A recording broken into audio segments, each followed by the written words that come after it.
Hello परिंदे, कैसे हो तुम लोग? जल्दी से फटाक से नीचे कमेंट करके बता दो कैसे हो, स्वस्थ हो, कोई दिक्कत, कोई परेशानी, किसी भी प्रकार की दिक्कत परेशानी हो तो नीचे कमेंट बॉक्स में जरूर बता देना, ठीक है। चलिए आज हम लोग बात करेंगे जनन स्वास्थ्य यानी कि रिप्रोडक्टिव हेल्थ। जो बायोलॉजी क्लास 12th में जो चैप्टर 4 है हमारा जनन स्वास्थ्य रिप्रोडक्टिव हेल्थ, उसमें कि जितने भी ऑब्जेक्टिव क्वेश्चन, जितने भी इंपॉर्टेंट क्वेश्चन हैं, जिनकी संभावनाएं हैं एग्जाम में आने की, वही क्वेश्चन हम यहाँ पर लेकर आए हैं और वही क्वेश्चन आज हम इस वीडियो में डिस्कस करेंगे। इसके पहले के लेक्चर पुष्पी पादपों पे, लैंगिक जनन और मानव जनन पे जो मैं आपके ये बहुविकल्पी क्वेश्चंस की जो सीरीज लेकर आया हूँ, जब इसको मैं लेकर के आया तो आप लोगों ने काफ़ी अच्छा प्यार दिया, आप लोगों ने काफ़ी अच्छा रिस्पॉन्ड किया। तब मुझे लगा कि भाई चलो ठीक है, ऑब्जेक्टिव क्वेश्चंस को भी सीधे मतलब धीरे धीरे बताते चलें। जितने भी इंपॉर्टेंट ऑब्जेक्टिव हैं जो लगातार यानी कि प्रतिवर्ष बोर्ड एग्जाम में आते हैं, बोर्ड एग्जाम में पूछे जाते हैं, वही क्वेश्चन हम लोग यहाँ पर डिस्कस करेंगे, ठीक है।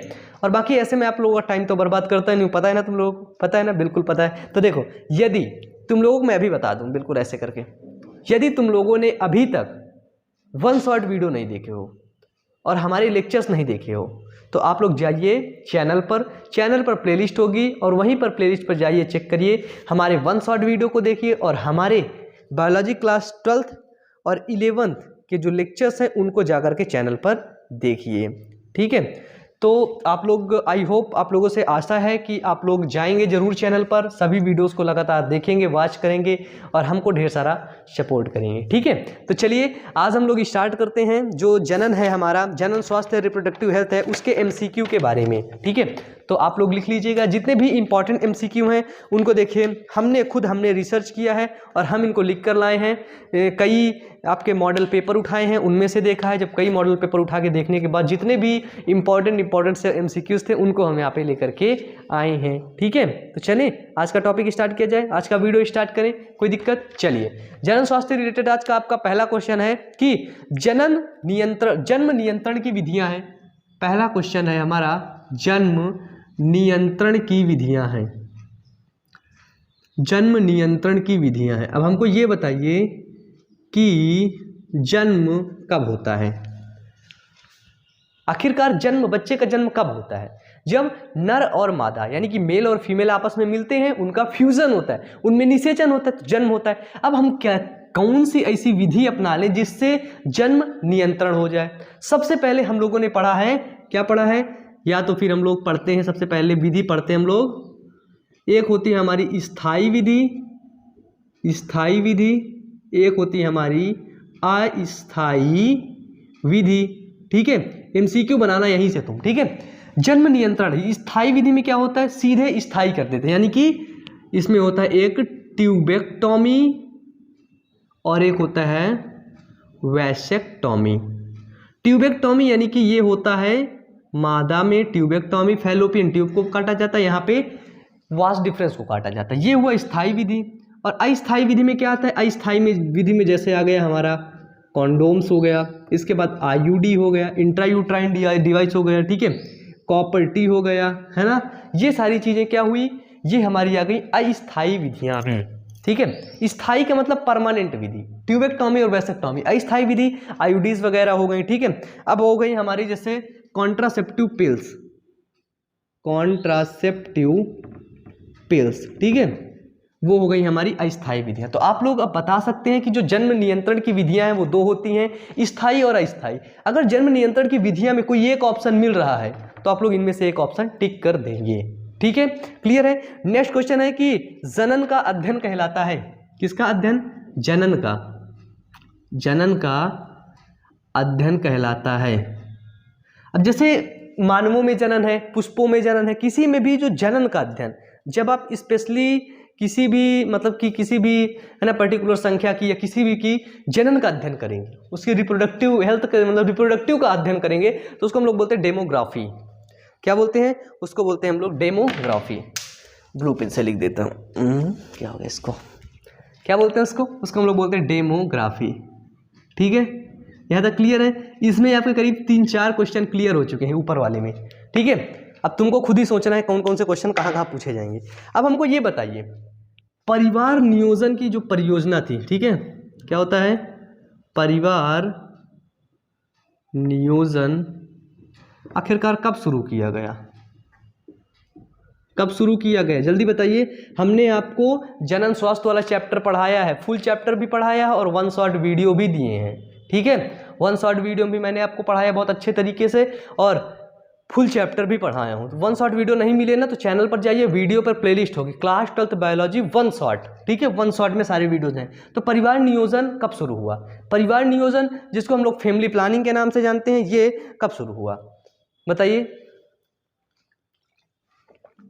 जब हमने आपको वहां पर पढ़ा था परिवार नियोजन, हम आपको बताए थे कि इंडिया, पूरे भारत में, पूरे विश्व में इंडिया क्या है, इंडिया फर्स्ट कंट्री है जहां पर परिवार नियोजन की शुरुआत की गई।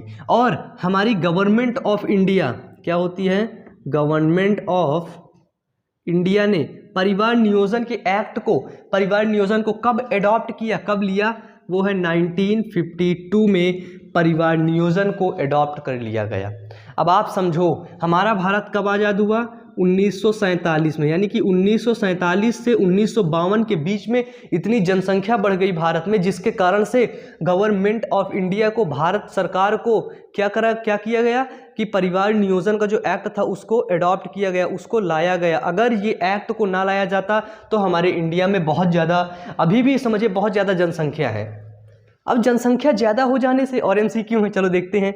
अब एक आता है कि कॉपर्टी क्या करता है, नेक्स्ट ऑप्शन है कि हमने पढ़ा ना कॉपर्टी, यहाँ पे जो होता है कॉपर्टी क्या करता है।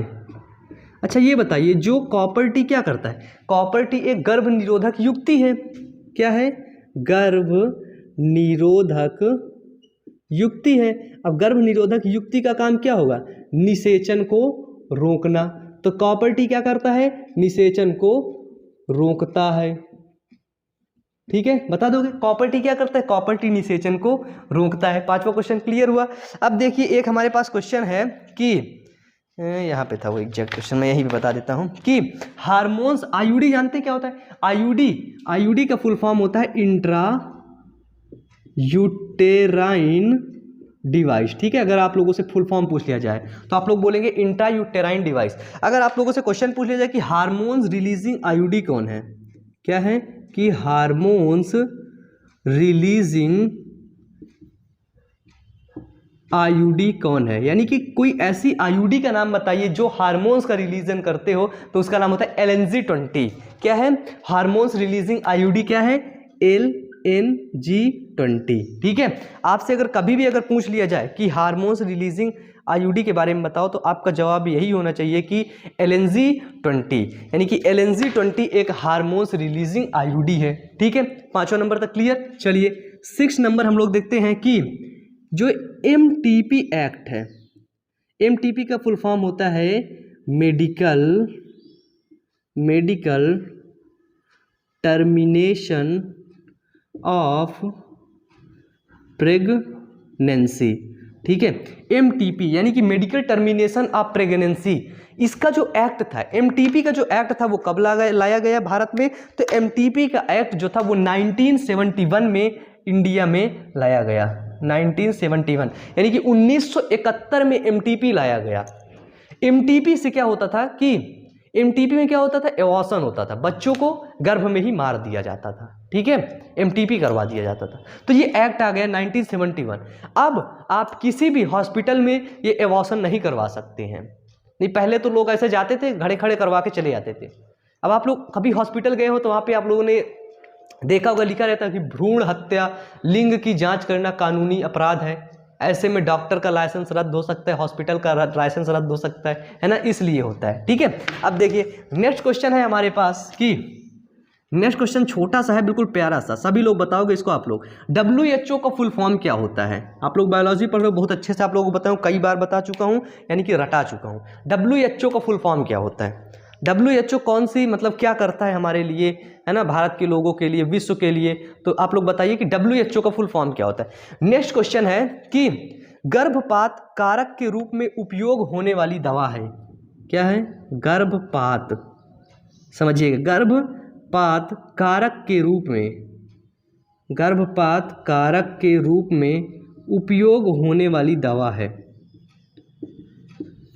उपयोग होने वाली दवा, यानी कि ऐसी दवा जो गर्भपात करती हो, यानी कि जो पेट में बच्चा है उसको बाहर निकाल देती हो, गर्भपात कर देती हो, ठीक है। वो दवा क्या है हमारी, वो दवा है RU-486। उस दवा का नाम है RU-486, यानी कि आपको ऐसा एक टेबलेट होगा ज़्यादा बड़ा हो गया, टेबलेट नहीं है, टेबलेट मतलब पता है चलाने वाला नहीं, दवा टैब, ठीक है।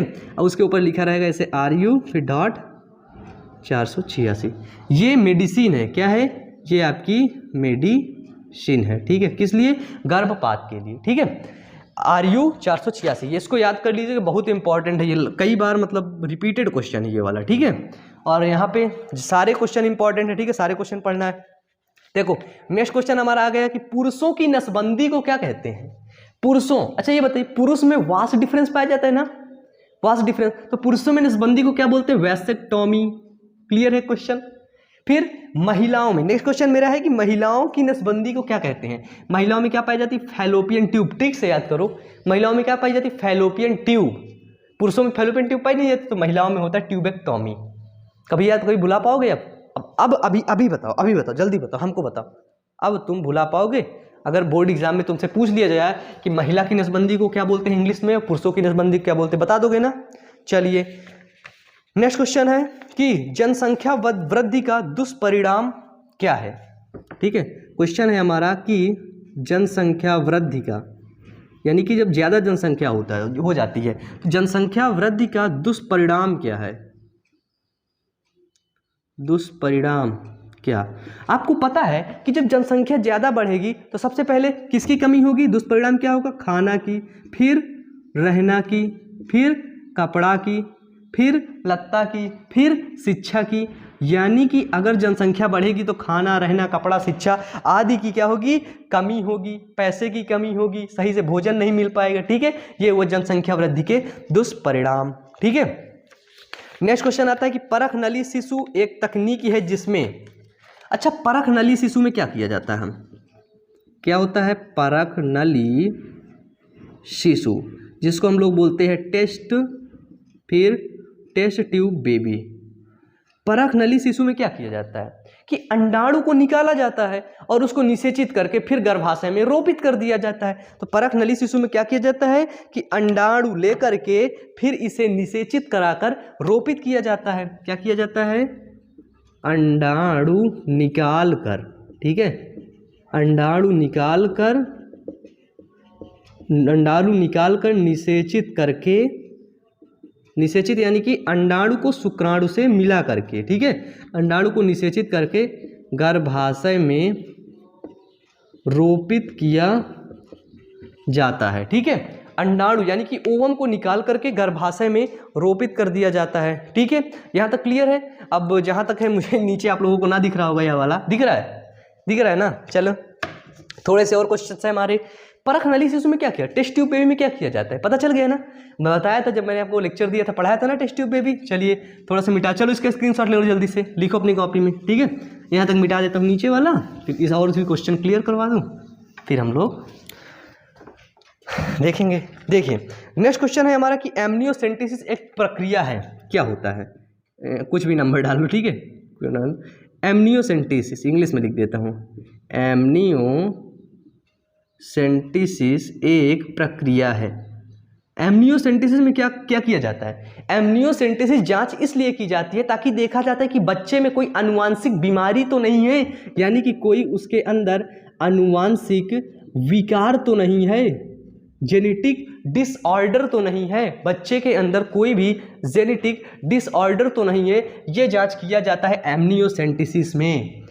एमनियोसेंटेसिस क्या होता है बता दे प्रक्रिया, ये है जैसे एमनियोटिक मतलब एक डिब्बा जहाँ बचवा बंद रहता है, ये हुआ इसका एमनियोटिक फ्लूइड। क्या होता है, एमनियोटिक फ्लूइड। एमनियोटिक फ्लूइड को सिरिंज के माध्यम से ऐसे करके, है ना, ऐसे निकाल लिया जाता है एमनियोटिक फ्लूइड। फिर एमनियोटिक फ्लूइड में जो क्रोमोसोम को चेक करके बताया जाता है कि इसके अंदर बच्चा है कि बच्ची है, कितने गुणसूत्र सब सही है कि नहीं सही, ये बताया जाता है, ठीक है। जो एमनियोसेंटेसिस की प्रक्रिया होती थी, एमनियोसेंटेसिस की प्रक्रिया को लोग ना बहुत ज़्यादा मात्रा में करवाने लगे थे। आनुवांशिक विकार के लिए नहीं करवाते थे, इसलिए करवाते थे कि चेक करके बताओ ये बच्चा है कि हमारी बचिया है, ये बचवा जो अंदर बैठा है ये चचवा लड़का है कि लड़की है। और जब देख लेते थे कि लड़का है तो करे बाहर निकाल लेते, मतलब 9 महीने पेट में रखते थे, और देख लेते थे लड़की है तो उसको बाहर निकाल देते, एबॉर्शन करवा देते, MTP करवा देते थे।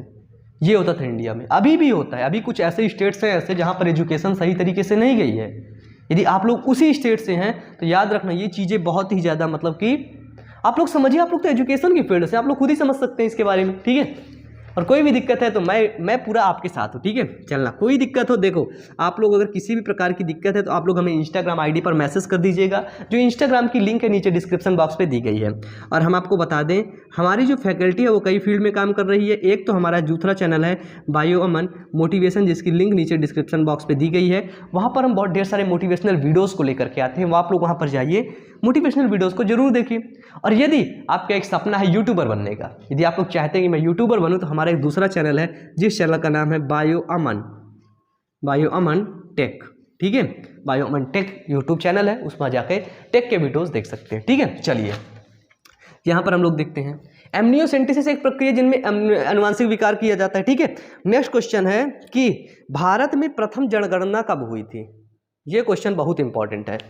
क्या इंपॉर्टेंट है कि MCQ इतने हैं, ऑब्जेक्टिव इतने करवा दिया कि बताइए कि भारत में प्रथम जनगणना जो है वो कब हुई। भारत में पहली जनगणना सबसे पहले वो हुई थी 1800 में, यानी कि 1872 में हुई है। भारत में प्रथम जनगणना, मतलब कि जितने भी, जैसे ये समझिए हमारा भारत है ना, सही से नहीं बना,